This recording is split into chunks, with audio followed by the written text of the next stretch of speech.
Ayan guys, nagluto ako ng mandi chicken. Ayan, pinapakuluan ko pa lang yung manok.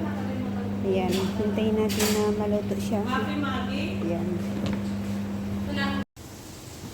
Ayan guys, ang kanin na niluto ko. Ayan, halo-haloin natin na.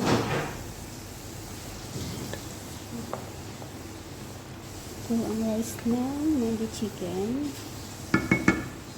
Saka ito, carrots yan.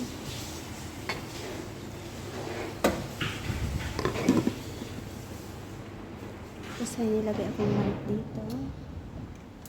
Pati kamay, init.